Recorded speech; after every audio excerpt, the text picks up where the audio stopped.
Hello, Chef Marcus Guiliano here And Jamie. from Aroma Time Bistro in Ellenville, New York. In the Hudson Valley. We have a passion, a deep passion. We sure do. We have a passion for wine. We have a passion for educating, and we have a passion for traveling. We love to travel. We sure do. In fact, our first trip to Europe was back in 1997. Yes, it was. We went right through the heart of Rhone, went to Châteauneuf-du-Pape, went to Chassagne-Montrachet, and you know, we love wine country. We love wine country. We want to give you some tips because we've come a long way since 1997. We sure have. That was a disappointing trip. To say the least, it was disappointing. Yes. And now we have some great tips for you to travel through wine country. The first thing you want to do is pick a region. Absolutely. It's very important to know where you're going and to know the area. The area. Now, a lot of people have a love affair with Italy, but there's wine regions all over the world. There sure are. Spain and Napa, New Zealand, right? South America, Spain, Portugal. I think they're making wine just about everywhere now. They make wine everywhere. You know, Hungary, there's wine. In Slovenia, there's wine everywhere. So here's what you need to do, because certain areas are easy to navigate and other areas are not. Like we went to Napa Valley, that was a breeze. It was easy, yeah. Just drive up, wineries left and right. You go to the Finger Lakes, same thing. Easy, find wineries everywhere. 300-400 wineries around a couple of lakes, it's easy. But sometimes you go to places like Tuscany, 9,000 square miles. It's a huge area. Right? And you're thinking, oh, I'm drinking this wine at home, I'm drinking this wine at home, I want to go to both these wineries. And when you get to Tuscany, you start scratching your head because there's these mountain passes. We've done this. We sure have. We've done this. We've driven like an hour and a half between wineries in Tuscany alone, from Vino Nobile di Montalcino to Brunello to Montalcino, two totally different parts of Tuscany that you're navigating a whole day. Yes. And what happens when you show up and they don't speak English? Oh, it's hard to communicate with them. What happens when you show It's up hard to talk. It's hard to get a tasting. And what happens when they're on siesta? Well, that was an interesting story. We've been there. We've been there, yes. So we're going to share some awesome tips with you to make sure your travel experience is going to be flawless. We were told when we first opened the restaurant that this was 2003, that it's great to be an expected guest instead of an unexpected guest, right? So the main thing that our relationship's built on, our restaurant's built on, is relationships. We believe in relationships. We believe in relationships with our guests. We believe in relationships with our vendors, our distributors, wineries, breweries, spirit makers, distilleries, all of that kind of stuff. Relationships are super important. And it's easy to build a relationship because in Italy and France and in Europe in general, they like to host. They like to entertain. Oh, they love it. They want you to come visit them. You can make contact with one person a month ahead of time, and when you get to that winery, they will treat you like a king and queen. They will roll out the red carpet. They will bend over backwards for you. They will make sure your experience is flawless as opposed to just showing up at the door and knocking. So how do you make contacts? Fantastic question. So, of course, if you're a guest of our restaurant and we do all these wine dinners, you can come here and meet wine owners, wine makers, wine distributors, and those people, of course, if you're the winery owners here, which many times we do winemaker series dinners, where you can come here and meet the actual winemaker, wine owner themselves. But of course, if you don't have access to our restaurant, there's many stores, there's lots of other restaurants, and what I like the best are festivals. Absolutely. Wine Spectator. Wine tasting. Wine tastings are everywhere nowadays. As far as festival tastings, and New York City has a ton of them all the time that consumers can go to. The winery owner is standing behind the table. The winemaker is standing behind the table pouring the wine.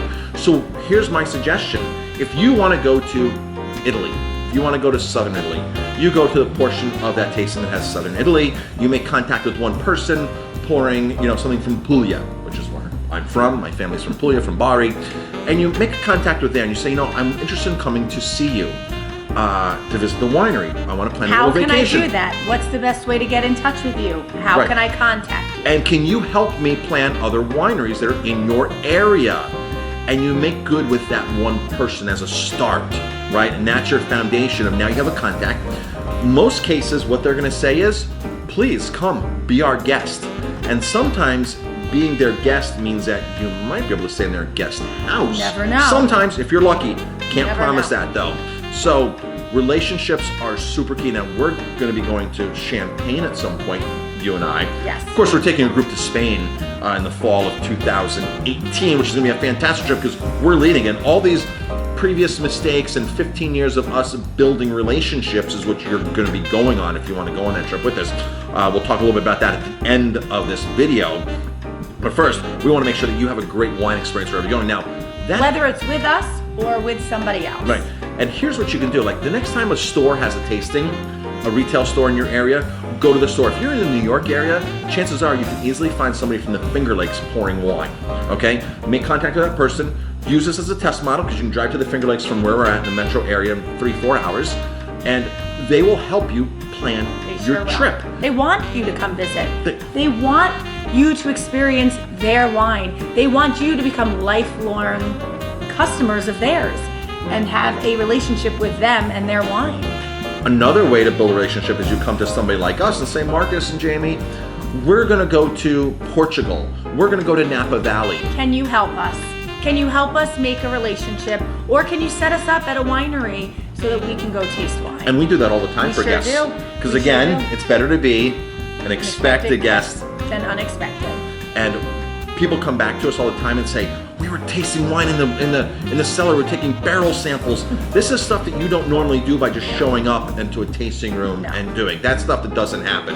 People that go on, that we send places to them, they come back and they thank us immensely. So if you don't have access to us, go to your favorite restaurant, go to your favorite wine restaurant, and start building a relationship with the sommelier, the owner, the chef, who's ever in the wine purchasing program at the restaurant and or your local favorite store.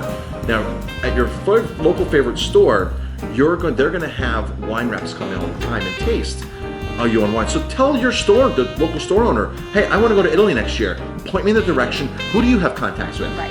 And this is going to start building relationships, and this is what you want. Again, one good contact is all you need, and they're going to help you spread it. Because don't go to Tuscany and spend an hour and a half driving between wineries. That's not fun. So another tip that we'd like to give you is traveling and what time of the year you want to travel. It's important to know what is going on in what areas and what regions you're going to. You certainly don't want to go to a winery during their harvest time. Harvest time, they're busy. They don't have enough time to help you and take care of you. Typically, harvest time is what? The fall, right? The beginning the fall.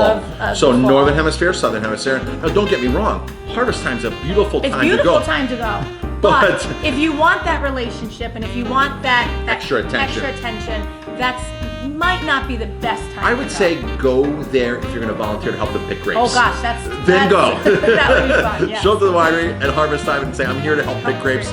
They will welcome you in. But if you're going to go for a tour and stuff like that, now it's different in certain regions because like certain wineries have tour rooms already set up. But again, if you want above and beyond, you know, the owner, the winemaker, they're going to be out in the fields doing things like that as opposed to being able to treat you like royalty. So time of the year is super important. So do some research, find out, ask around. You're more than welcome to ask us. You're more than welcome to, you know, ask around. Ask. Of course, you don't want to go peak season as well. Right. Because then it's busy. Super busy. So I think the fall or after fall, right? The end of fall. That's when we like to go. We've always gone in October and November are our two favorite months to go.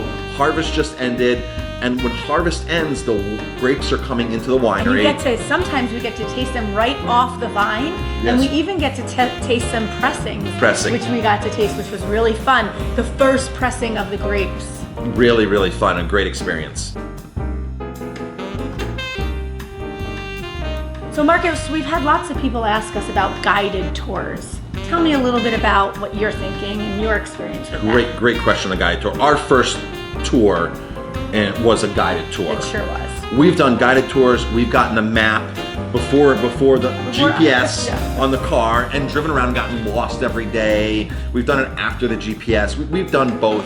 And now we're at a point where people keep asking us to take us with them, that we're at a point now where we do tours ourselves. You can go to the Aromatime website, aromatimebistro.com, and there's a link on there for our travel. Sign up for that and you'll get some information. But if you're gonna go on a Perillo type tour, and we even do tours throughout the Hudson Valley with our van, you wanna go with people, like when we took a group to Italy, our guide was into wine. He was studying to be a sommelier. Our translator, the guy who was on the bus with us, he was studying to be a sommelier. He was into it, he was in the tastings with us. He had his nose in the glass of wine with us. It wasn't somebody who just dropped you off at the winery and put you in and said, good luck, have fun in there, meet me back here in 2 hours. You wanna go with a tour guide that is just as passionate as, or more passionate than you on wine, where he's gonna go in, he wants, or she wants to learn, wants to educate them, and wants to educate you. It's important. Again, it goes back to that relationship. You want to make sure that you're on a good tour, right? There could be really good tours and there can be really bad tours. So you want to make sure that you're on a tour, whatever you choose. I would call the company, make sure they're wine specifically tour company, or they specialize in wine tours. Find out, maybe call some of the wineries that are on the itinerary and ask what usually happens At this type of tour. So find a company, find the tour, find the wineries, call the winery and Find say, a group. I'm interested in coming on a tour with XYZ company. How does this work? Does a tour guide come in with us? This and that. What are we going to be doing? You know, and find out from the winery themselves what's going on. So kind of reverse engineer the trip, right? Absolutely. To see that, get recommendations from other people. I mean, recommendations, testimonials are so powerful. If you're looking for a wine intensive trip, those are the trips we do. We do wine intensive trips with lots of food and some side things as well. And some expertise and some, right? Right. So of course in Italy we did truffle hunt. In Spain we're doing flamingo dancers, we're doing an olive oil producer. In Italy you and I went to a prosciutto producer, which we're going to include on one of our next tours to Italy. So you make sure you're going with people that have a passion for the business and just not a passion for the wallet. It's for us, this is a passion. And we want to share it with you, and find a tour guide that's going to do the same thing with you. And you don't need a tour guide. Like I said, you can do this yourself. The internet, everything's easy now with your smartphone, much easier to build that first step relationship first. I'm going to stress this again. It's better to be an expected guest than an unexpected guest.